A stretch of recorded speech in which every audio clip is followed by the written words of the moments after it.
আসসালামু আলাইকুম dear students, আশা করি তোমরা সবাই ভালো আছো। গত ক্লাসে আমরা এক ঘর নগদান বই ও নগদান বই নিয়ে আলোচনা করেছি।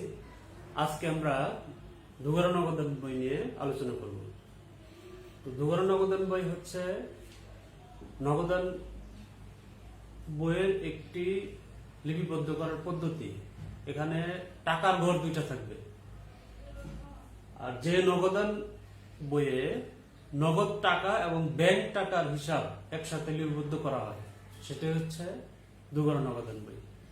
লক্ষ্য করে বোর্ডে দুঘর নগদান বইয়ের ছক, এদিকে ডেবিট ক্রেডিট, তারিখ প্রাপ্তি, ভানু খপরি, নগদ টাকা ব্যাংক টাকা। লক্ষ্য করো, ডেবিট দিকে নগদ টাকা ব্যাংক টাকা আছে, আবার ক্রেডিট দিকেও তারিখ প্রদান, বানম খপরি, নগদ টাকা ব্যাংক টাকা। ওর দিকে লক্ষ্য করো, এখানে একটা জিনিস মনে রাখতে হবে, নগদ টাকা ব্যাংক টাকা। লক্ষ্য করো, নগদ টাকা ব্যাংক টাকা, এটার অর্থ হচ্ছে প্রাপ্তি যখন হবে, নগদ টাকা পাইলে এখানে নগদ ধরে দিতে হবে। আর যদি ব্যাংকে টাকা আসে, অর্থাৎ চেক মারফত যদি প্রাপ্তি ঘটে অথবা দেনাদারের কাছ থেকে সরাসরি ব্যাংকে জমা দিল, সেই ক্ষেত্রে এখানে প্রাপ্তির ঘরে নগদ টাকা ব্যাংক টাকা আলাদা আলাদা লিখতে হবে।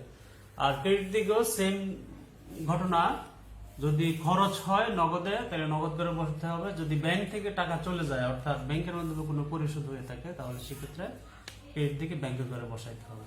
এই হলো দুঘর নগদান বইয়ের নমুনা ছক। তো এই দুঘর নগদান বই অঙ্ক করার ক্ষেত্রে একটা মোস্ট ইম্পর্টেন্ট তথ্য মনে রাখতে হবে, সেটা হচ্ছে কন্ট্রা এন্ট্রি বা বিপরীত দাখিলা। কন্ট্রা এন্ট্রি বা বিপরীত কন্ট্রা এন্ট্রি বা কন্ট্রা দাখিলা আমরা এখন দেখব। কন্ট্রা দাখিলা কি? যে সকল লেনদেনের ফলে নগদান হিসাব ও ব্যাংক হিসাব, লক্ষ্য করো, নগদ টাকা ব্যাংক টাকা, অর্থাৎ নগদান হিসাব এবং ব্যাংক হিসাব দুটি একই সঙ্গে প্রভাবিত হয়, ওই সকল লেনদেন সমূহকে কন্ট্রা দাখিলা বলা হয়। নগদান ও ব্যাংক উভয়ই সম্পদ শ্রেণীর হিসাব, তাই নির্দিষ্ট লেনদেনের দ্বারা একটি হিসাব ডেবিট হলে অপর হিসাব ক্রেডিট হবে। উভয় দিকে পোস্টিং এর পর হিসাব দুটির পাশে সি বা ক লিখে চিহ্নিত করতে হয়। এখানে লক্ষ্য করো তোমরা, যদি নগদ টাকা ব্যাংকে জমা দেওয়া হয়, একই সাথে দুই দিকে প্রভাবিত হয়। তোমার নগদ টাকা চলে যায় আর ব্যাংকে টাকা বৃদ্ধি পায়। আবার ব্যাংক থেকে যদি টাকা তুমি উত্তোলন করো, তাহলে কি হবে? ব্যবসার জন্য টাকা ব্যাংক থেকে উত্তোলন করো, তাহলে তোমার নগদ টাকা বাড়বে, একই সাথে ব্যাংকের টাকা হ্রাস পাবে। এই জন্য এই জাতীয় এন্ট্রিগুলোকে কন্ট্রা এন্ট্রি বলা হয়ে থাকে। এখন আমরা দুঘর নগদান বইয়ের একটি উদ্দীপক দেখব এবং সেটা সমাধান করব। লক্ষ্য করে বোর্ডে রশিদ এন্ড সন্স এর 2018 সালের এপ্রিল মাসের লেনদেন সমূহের ভিত্তিতে দুঘর নগদান বই প্রস্তুত করো। এপ্রিল 1 নগদ উদ্বৃত্ত 15,000 টাকা, ব্যাংক জমার উদ্বৃত্ত 20,000 টাকা। এপ্রিল 2 পণ্য বিক্রয় নগদে 10,000 টাকা এবং চেকে 5,000 টাকা। এপ্রিল 5 ব্যাংকে জমা দেওয়া হলো 6,000 টাকা। এপ্রিল 8 সজীবের নিকট থেকে 15,000 টাকা পণ্য ক্রয় করে 13,000 টাকা প্রদান। এপ্রিল 10 মামুনের কাছ থেকে প্রাপ্তি 12,000 টাকা। এপ্রিল 15 সজীবকে চেক প্রদান 2,000 টাকা। এপ্রিল 20 ব্যাংক থেকে উত্তোলন করা হলো 10,000 টাকা। এপ্রিল 25 অফিসের জন্য আইপিএস ক্রয় 12,000 টাকা। এপ্রিল 30 ব্যাংক সুদ ধার্য করলো 500 টাকা।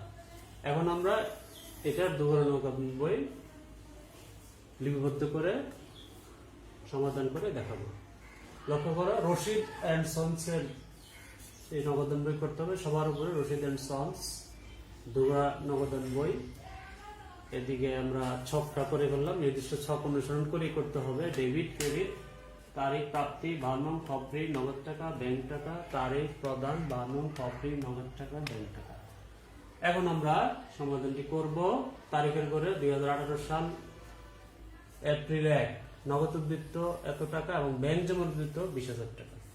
আমরা এটাকে ব্যালেন্স বিটি হিসাবে লিখব। যেহেতু নগদ টাকার উদ্বৃত্ত 15,000 এবং ব্যাংক জমা উদ্বৃত্ত 20,000, আমরা ব্যাংকের ঘরে 20,000 লিখব। একই লেখায় টাকা বসবে দুই ঘরে, নগদ টাকার ঘরে বসবে, ব্যাংকের টাকার ঘরে বসবে। এবার আমরা যাব এপ্রিল 2 পণ্য বিক্রি করে নগদ 10,000 টাকা এবং চেকে 5,000 টাকা পাওয়া গেল। লক্ষ্য করো এপ্রিল 2 বিক্রয় করলাম, বিক্রি করে টাকা প্রাপ্তি হয়েছে, নগদ টাকা পাইছি 10,000 আর চেকে পাওয়া গেছে 5,000 এবং চেকে পাওয়াটা টাকাটা ব্যাংকের ঘরে বসাইতে হবে। তারপরে এপ্রিল 5 ব্যাংকে জমা দেওয়া হলো 6,000 টাকা। এটা লক্ষ্য করো, ব্যাংকে জমা দিলে একটি হিসাব দুই দিকে প্রভাবিত হবে। অর্থ হচ্ছে নগদ টাকা ব্যাংকে জমা হলো আর নগদ টাকা কমে গেল।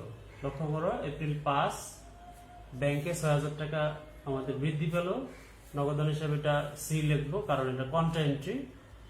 আর এদিকে লক্ষ্য করো ব্যাংক হিসাব, টাকাটা কোথায় গেল? ব্যাংক হিসাবে গেল, নগদ টাকা কমে গেল, এই জন্য এটা হচ্ছে কন্ট্রা এন্ট্রি। এবার হলো এপ্রিল 8 সজীবের নিকট থেকে 15,000 টাকার পণ্য ক্রয় করে 13,000 টাকা প্রদান।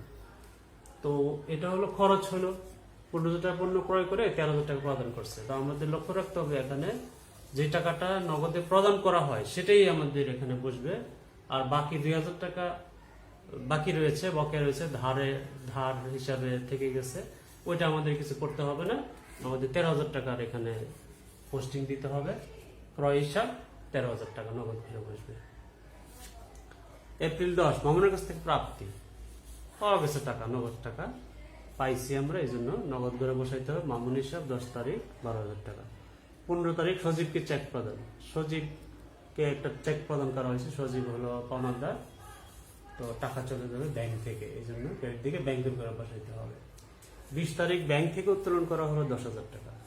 লক্ষ্য করো এই এন্ট্রিটাও কন্ট্রা এন্ট্রি, ব্যাংক থেকে উত্তোলন করা হয়েছে, অর্থাৎ ব্যবসায় টাকা আসছে ব্যাংক থেকে, এই জন্য নগদ ঘরে টাকাটা বসলো, ব্যাংক হিসাব কন্ট্রা এন্ট্রি সি এন্ট্রি 10,000। আর কি হলো আমাদের ব্যাংক থেকে কমলো বিদায় এখানে নগদান হিসাব টাকা হচ্ছে ব্যাংকের ঘরে। একটু ভালো করে খেয়াল করতে হবে কন্ট্রা এন্ট্রি গুলো।